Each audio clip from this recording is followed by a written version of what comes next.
Hi guys, cryptojohnyt here. Today we will be talking about something really special, a very interesting project that you might have heard of before called Satoshi Island.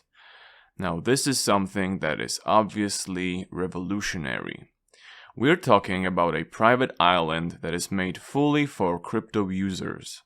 An island where you can pay with cryptocurrency and enjoy a lot of freedom that comes with fully democratic, blockchain-type governance. There have been a lot of attempts to create various modern smart cities or even small nation-states that relied on direct democracy, but none of them really succeeded. Satoshi Island is different because it has a chance to really achieve something where others failed. But before we go into that, let me take a moment to ask you, do you like my content? If so, please consider subscribing to the channel and liking the video. It helps me out a lot to know which kind of videos you like so that I can make more of them, and it helps you out a lot because you'll never miss any fresh crypto content. Back to the topic at hand. Let's talk about the Satoshi Island project. As you can see here on the website, the island is located in Vanuatu, which is an island country made up of roughly 80 islands. Now this location is obviously extremely beautiful. I mean, I can bet most of you just dozed off a little just thinking about how cool it would be to chill on a white sand beach somewhere on a private island. I know I did, but the natural beauty of the island is really only the beginning.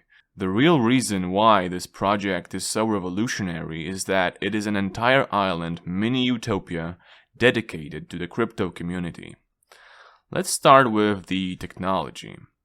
Obviously, NFTs are going to play a central role in the whole enterprise. Satoshi Island is composed of 2,100 plots of land, each one represented by an NFT.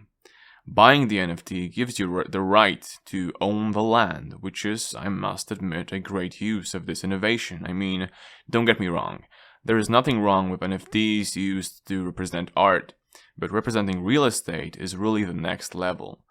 I mean, so far, the only land NFTs we've seen were in various metaverse games, but this is different. This is real land on Earth represented by an NFT. And this is also really interesting due to the fact that we'll be seeing a real estate market form for the first time with the use of decentralized technology. And this has never been done before, at least to my knowledge. Just think of how easy it will be to trade and sell land. No complicated paperwork, just a marketplace like any other you've used. And if you're a cryptocurrency like me, you've used quite a lot of them. And I know what you're thinking, this all seems too good to be true, but it really is, as good as it seems. This is not some fairy tale project.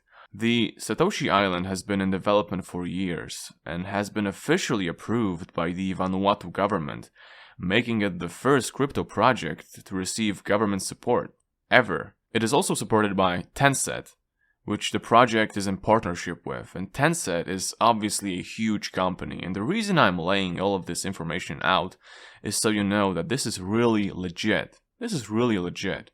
Look at this. Green light from the Vanuatu Prime Minister and Minister of Finance after years of preparation. This is not some made-up on-the-spot thing. This is real. So, how does all of this work exactly? Well, I'm gonna be frank with you. Buying private land, especially on an island, a tropical island, does not come cheap. But the project team has really tried to include the entire crypto community as much as they could. First off, the 2,100 plots of land that I mentioned are going to be fractionalized into 21,000 individual parcels of land. And this just will make it more affordable for everyone to partake in trading and using and being able to actually access Satoshi Island. Second of all, the entire island is going to be represented in the metaverse, one-to-one. And we're not talking about some loose representation. The team is really concentrated on making every single thing on the island represented in the metaverse and try as much as possible to make the digital island as up-to-date in reference to the real world. This is especially interesting given the fact that the authors of the project plan to use Satoshi Island to host a lot of crypto events. A metaverse version of the island will allow everyone, not just the inhabitants, to partake. And that's awesome. That's a really good and creative use of the technology. So, what will there actually be to do on the island? Well, that's also interesting, because I know you're probably thinking that this entire thing smells like Fire Festival or something, cheap homes and an empty plot of land. Well, I'm here to tell you that this will be nothing like that.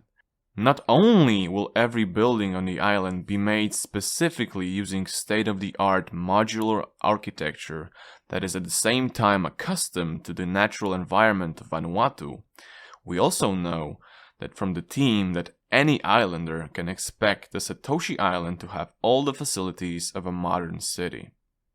Restaurants, cinemas, nightclubs, all made and created independently by the Satoshi Island community, which will also run the island in the future. Oh yeah, I forgot to mention that part. In the far future, when the project is in its late stages, the community will have a central role in using the island, which is just amazing. I mean, it's really an unprecedented way of utilizing democratic, direct governance and technology at the same time. Also, the island will be 100% carbon neutral. Only electric vehicles will be used, and the team has really made sure that their impact on the environment will be as small as possible. And this is also great. I mean, come on. This is an island situated in one of the most beautiful places in the world. It would be a crime to pollute. So I'm really happy that the team is environmentally conscious. So, I mean, let's talk a little bit about the timeline. So how does it look? So, there are obviously steps to building such a huge project, so let's look at some of them. First off, in the second quarter of 2022, we have the Land Deed NFT collection, and this is basically a chance for all of those interested to secure their slice of paradise, as the website says. The funds will go to preparing blocks of land for development and infrastructure, and the project will move on to its second stage, which is the citizenship NFTs. They provide these exclusive rights and benefits that we will talk about in a moment, but basically these are the main NFTs that are connected to the 21,000 plots of land. After the land NFT deeds are released, all those whitelisted to receive citizenship NFTs will be able to mint their free NFT with only gas fees to be paid. Right, so then the NFT marketplace. So people, for those who haven't had a chance to receive land or citizenship before, they'll be able to use the marketplace to do that. And obviously, all islanders will also be able to use the marketplace to sell and buy their NFTs, which will be an amazing use of this technology because it will actually represent real estate, like I said. So the modular architecture I talked about. The first phase of manufacturing it is in the third quarter this year. So obviously this is a highly complicated process, right? These modules are very sophisticated. They are made for demand off island and then transported to the island. And there's a lot of different modules that can be connected together, almost like Lego blocks. So this will be very interesting and very cool, but will also take some time and will be a little bit costly. Then we have physical land development. Obviously something you must do if you want to prepare a private island for regular use. The south wing, like it says, will be the first area to be developed, and this will be in the third quarter of 2022. Also in the third quarter, owners of land NFTs will be able to begin buying modules and designing their homes. And the bottom price is about $60,000. I've heard that the top price will be about $90,000 to $100,000, but that is probably remains to be seen. I'll probably get more detailed info on that later. The second phase of module manufacturing will be based on orders, so we don't know when exactly they will arrive, but obviously that all depends on the community and the response, how many people will be interested, how many will buy. The construction phase for accommodating short-stay visitors, that'll be later in the first quarter of 2023 or the fourth quarter of this year. Then, let's talk about openings, right? So, holders of citizenship NFTs wishing to visit for short term will probably be able to do so in the fourth quarter of this year or the first quarter of the next year. Now, the public opening is planned on the first and second quarter of this year. So, with, everything ready, we have the infrastructure and module installation completed, homeowners will be able to begin residing on the island and also renting out their homes, which is interesting because yes, you'll be able to rent out your home, you'll be able to use it in any way you would be able to use a regular piece of real estate, which is obviously really, really cool. So, we've talked about citizenship NFTs. Let's go into that for a little bit. We have a separate page for this, and here we can learn about how to get one and what do they actually give you. Like I said before, we have about 21,000 Satoshi Island citizenship NFTs, and there will not be any more. That's the final amount. This is obviously a reference to the 21 million maximum bitcoins. I know that the Satoshi currency, which will be used on the island, also has a maximum amount of 21 million. I mean, we're talking about Satoshi, right? Satoshi Nakamoto, the founder of Bitcoin. So these references are really, something that we really ought to expect from the project developers. So, the NFTs will be released in collections, and the first edition will be granted via airdrop to early supporters, while additional collections will be released at later dates. So, this is really cool. You can either think of your citizenship NFTs as an honor, so being a member of the Satoshi Island community, if your intention is to be involved with the project on a long-term basis. But you can also think of it as an opportunity, right? You can also use it to just trade. And that's cool that the project is just going outright, just like being really upfront about it, like saying, if you like our stuff, you like our project, you want to be associated with us for a longer time, that's cool. But if you just want to sell your citizenship NFT, that's also cool, that's also cool. That's an opportunity and you have a right to do it. So why would you want this citizenship NFT? There are certain rights and exclusive benefits enjoyed by holders of the Satoshi Island citizenship NFTs, and they are as follows. First of all, addresses that hold them are whitelisted for early access to mints or airdrops. Cool. Next, obviously, private opening. If you want to be on the island, that's a must-have.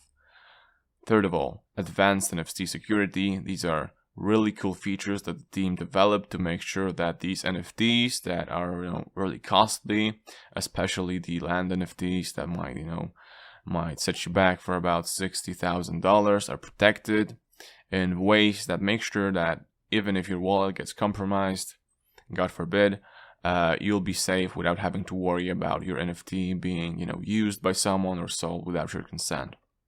Like I said, democratic governance, voting rights, citizenship NFTs give you voting rights, which is also really cool. One NFT, one vote, which is cool and democratic. And live and work. Yes, I mean, this is great, especially I think for people like digital nomads who will be able to just work on the island, work on their own project, use co-working spaces, especially if you're like someone who works in the crypto space. I mean, this is almost like a dream come true for you to be able to live and work at an island that is like accustomed and made specifically for like your breed, right? For your people, so to speak.